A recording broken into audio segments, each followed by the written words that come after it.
The night was heavy with silence, broken only by the distant hum of city traffic and the faint flicker of street lamps.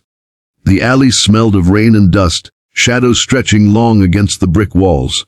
That was when Daniel heard it, a sound that froze his blood, a woman's voice trembling with anger and fear. 3 men circled her like predators, their laughter sharp, cruel, and echoing through the night.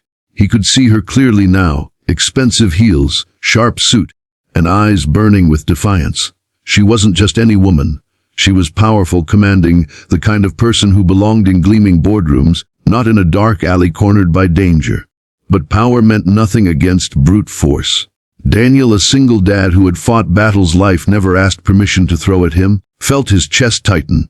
Memories of his daughter Lily flashed through his mind, the way she once asked him, "Daddy, will you always protect me?" He had promised her that day, with every ounce of his being, that he would. And now, though the woman in danger wasn't his daughter, the same instinct roared through him like fire, and he stepped forward. "Leave her alone." His voice cut through the air, calm but firm, laced with steel. A CTA-1. If this story has already pulled you in, don't forget to hit that like button, drop your thoughts in the comments, and subscribe to Whispers of Kindness for more powerful storytelling that touches the heart. The 3 men turned, eyes narrowing at the stranger who dared interrupt. Daniel wasn't tall enough to intimidate them with sheer size, nor rich enough to flash his way out of trouble. He was just a man in worn-out jeans, calloused hands, and tired eyes. But those eyes carried storms. "You don't know who you're messing with," one of the men spat, his sneer ugly under the streetlight. Daniel didn't flinch. "I don't need to know. I said leave her alone." The CEO, breathless but unyielding, studied him. Who was this man? He looked nothing like a savior, yet something in his stance told her he wasn't walking away, not until she was safe. The first punch came hard and fast. Daniel staggered but didn't fall. He'd taken harder blows from life itself, losing his wife, raising Lily alone, working 2 jobs that left his back aching every night. Pain was no stranger. Pain was a language he knew how to answer, and so he fought back. The alley became a storm of fists, grunts, and heavy breaths. Daniel wasn't trained, but he was relentless. He ducked, shoved, struck, fighting not for pride but for something far greater, for safety, for dignity, for the silent promise he once made to his little girl. By the time it was over, the 3 men stumbled away, cursing and clutching their bruises, disappearing into the night like cowards. Silence returned, broken only by the CEO's uneven breathing. Daniel turned to her, expecting relief, maybe gratitude. Instead, her first words hit like cold water. "Do you have any idea what you've done?" Her tone was sharp, almost angry. Daniel blinked, stunned. That wasn't the thanks he thought would follow. He frowned. "I kept them from hurting you." She straightened her jacket, eyes blazing. "Those men, they work for my company. I'll be facing them in court for a harassment case I'm already battling.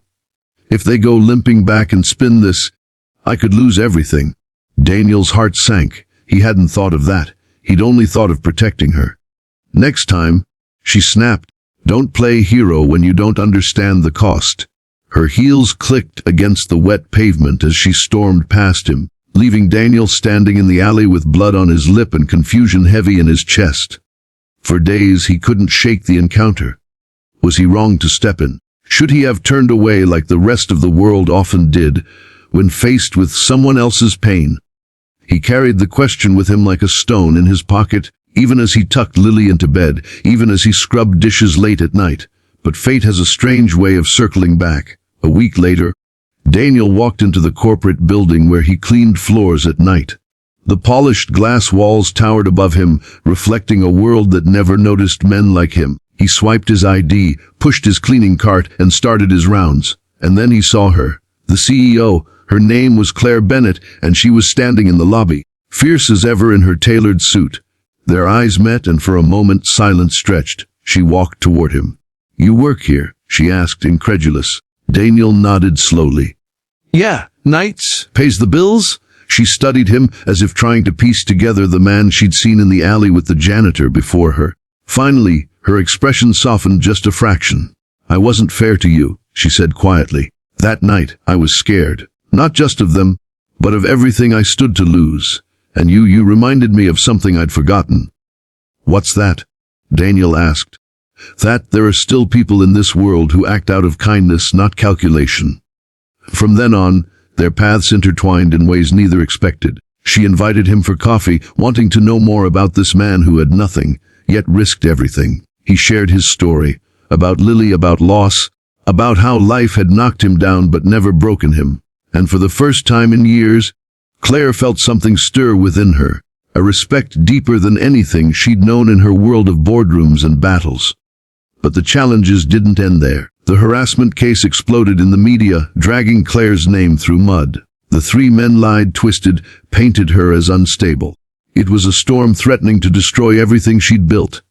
Daniel could have stayed in the background, just a janitor with no stake in her fight. But he didn't. He stepped forward again, this time not with fists, but with truth. He testified, risking his job and reputation, standing firm in court about what he'd seen that night. The courtroom was tense, cameras flashing, whispers hissing like snakes.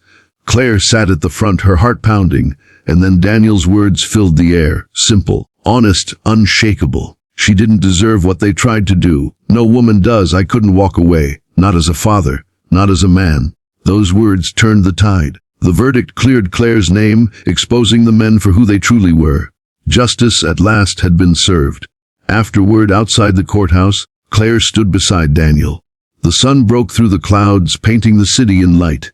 She turned to him, her voice softer than it had ever been. "Daniel, I never thanked you properly." He smiled, wary but warm. "You just did." And for the first time, Claire saw beyond his worn clothes and tired eyes. She saw the strength of a man who carried love like armor, who fought not for glory but for humanity.